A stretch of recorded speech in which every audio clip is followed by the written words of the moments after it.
Petrified Forest is best known as, Humphrey Bogart's breakout picture. Let me know when you want to be killed.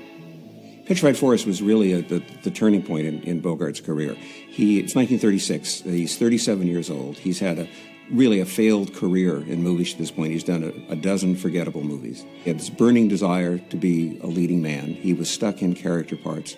He had a very successful Broadway career, but had kind of grown out of that. And Bogart was really in danger of his career coming to an end. He really felt that when he came back from Hollywood in 1934, that the end was in sight for him if it didn't change. And he was really helped by his friend Robert Sherwood, who had written The Petrified Forest that was about to be performed.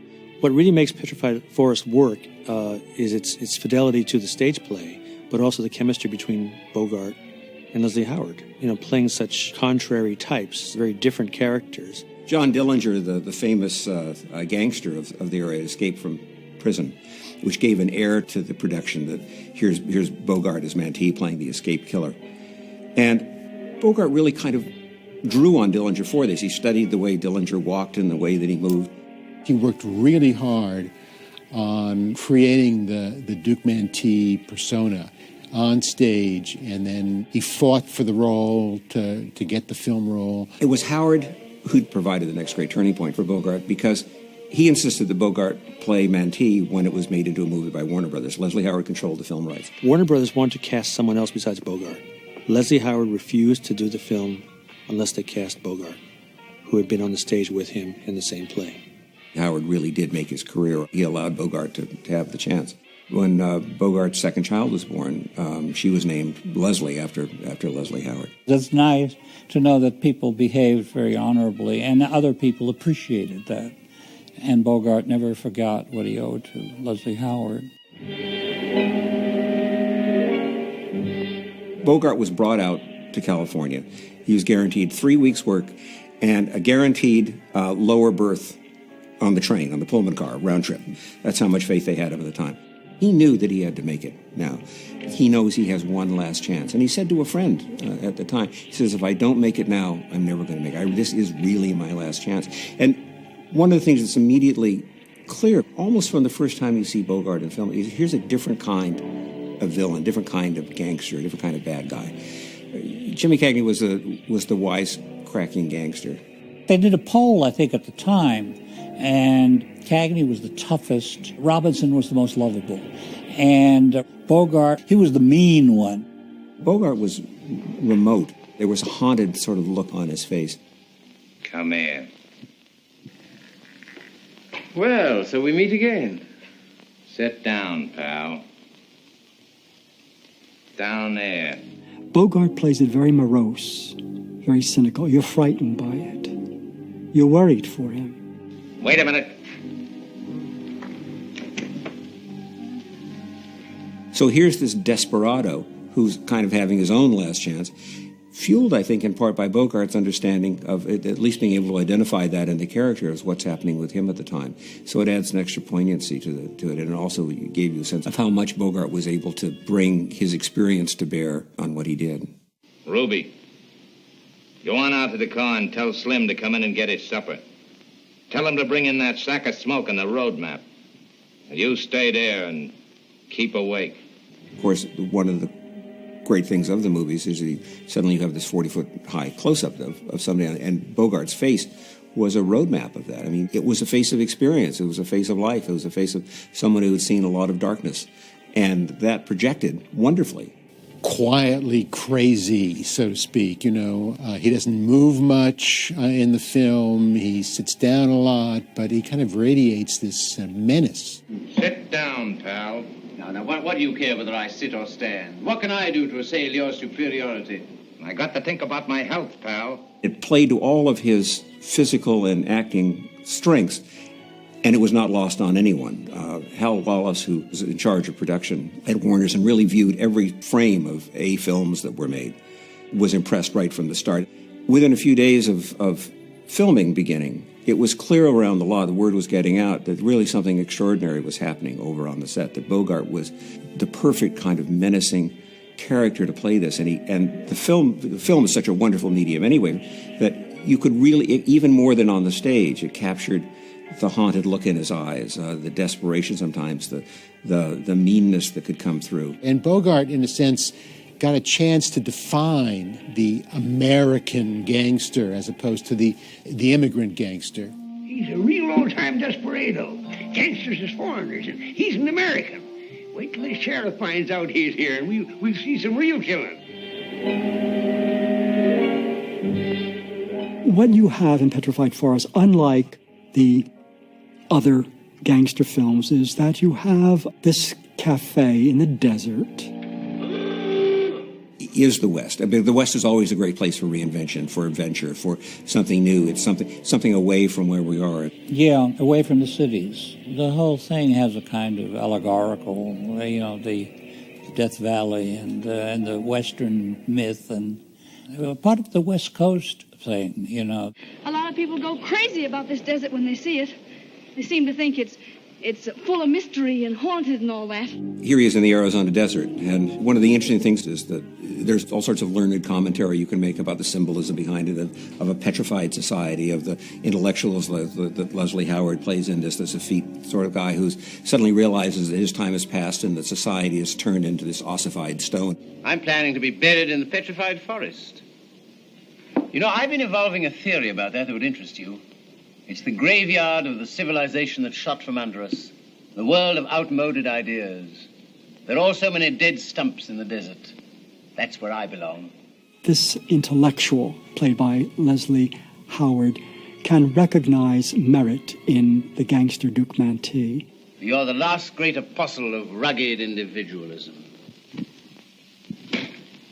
Maybe you're right, pal.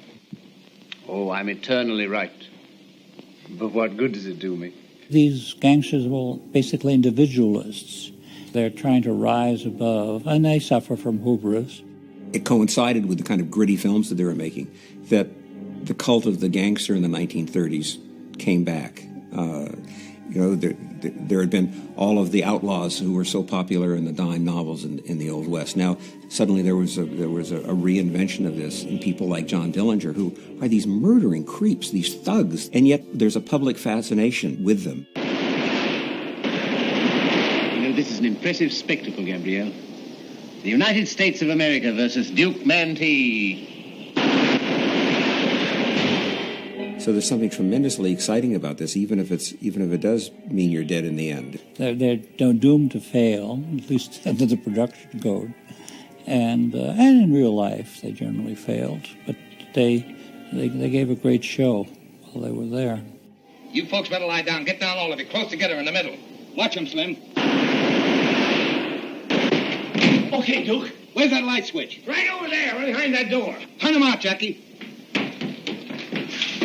It's fascinating how much we can be seduced by the notion of the outlaw, the notion of really murderous behavior that none of us would ever really want to do. Maybe sort of it's the fantasy of saying, well, I'll never be able to do it myself, so it's not so bad. But there's something wonderfully alive about this, where you're living on the edge and a bullet may come your way at any moment, or you may be putting one into someone else. And there's something about their larger-than-life, outside the law life that they lead that's both repellent and fascinating. And I think that's why we look at these movies today, and because of the sociology of it. These people were all modeled on something that was in the newspapers, the tabloids. And you had a studio, the Warner studio. It was the toughest, darkest studio. Warner's was very quick to realize that crime paid.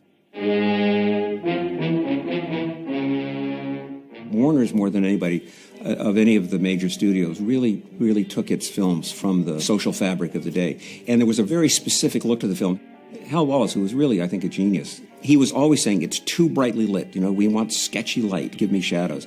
And the look of these Warner Brothers films in that time are great war films. It was a piece of brilliance on Jack Warner's and Hal Wallace's part to understand what the public wanted and to understand what it really took to make the films like that, and to be on the directors and the set designers and the actors to make sure that that's what they got. Well, I think what's interesting about a lot of the Warner's pictures from the 30s is that their gangster protagonists anticipate a lot of characters in noir. Not necessarily the heroes, but certainly, in a sense, many of them the antagonist. For somebody like Bogart or Cagney, noir offers them the opportunity to portray a character who's not purely evil. What are you doing, Gramp? I'm going to smoke my pipe. Go ahead, Pop. Thanks, Duke. Noir is more of a movement than a genre, although there are a lot of icons that help identify it. Petrified Forest would be a good example of a pre-noir picture that had a noir narrative. And you've got, I think, a picture that doesn't try to open itself up, that accepts that it's from a stage play, and it keeps you in that diner. And that claustrophobia that creates is entirely appropriate to the narrative and gives the viewer a strong sense of what the characters are feeling. Say, look here. How much will you take to let us get out of here? How much have you got? Well, I can let you have, say, $200 cash. Bring it here. It's incredibly claustrophobic when you're there, and in fact, it adds to the tension of the film. Here's the storm going outside, and everyone's trapped in the Black Mesa barbecue, and there's menace in the air, and that whole claustrophobic sense that comes from that actually adds to the tension and adds to the drama. May we go then, please? No. Look here, I understood Sit down where you were. You're a mean, contemptible thief. I think what's interesting about Petrified Forest, particularly in terms of noir, is its narrative structure. How you have, ordinary people not really expecting anything unusual to happen to them that day, suddenly taken hostage by a bunch of gangsters. I think a lot of people assume that noir is mostly people with anti-heroes. In fact, it's people, a lot of ordinary guys who are in unusual circumstances. The protagonist of Petrified Forest could be a noir hero. He's in a diner and just going about his business, and suddenly something happens. Alan! What are you doing back here? Hey, there's some bandits around here. Yeah, so we heard. Yes, they cut in ahead of us about a mile up the road, made us stop and get out. Then they took Mr. Chisholm's car and drove off. They said we could have their car, but we found it locked. Alan, look out!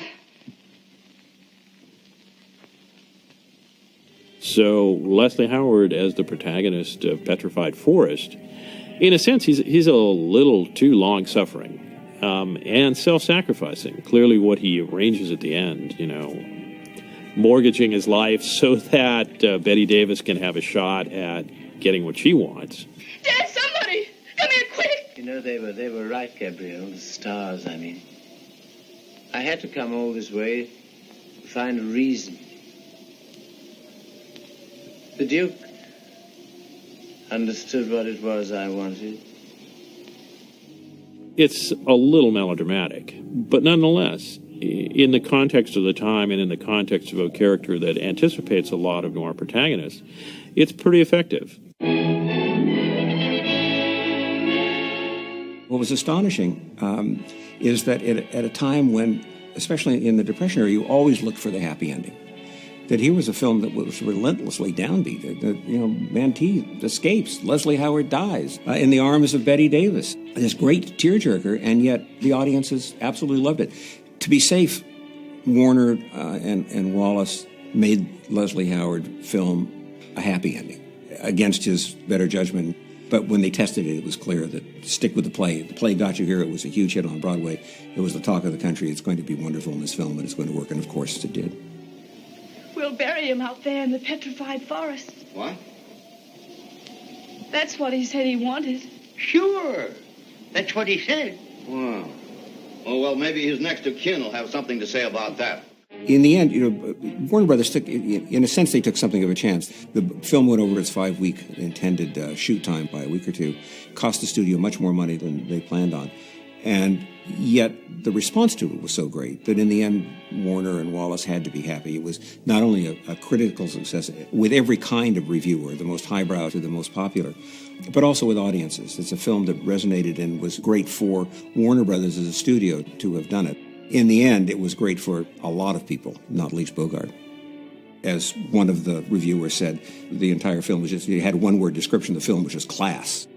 There were some, great gangster films that followed. The Roaring Twenties followed, White Heat, great classic films. These films really had a great life, and they especially had a great life at Warner's. God bids me tend it with good husbandry.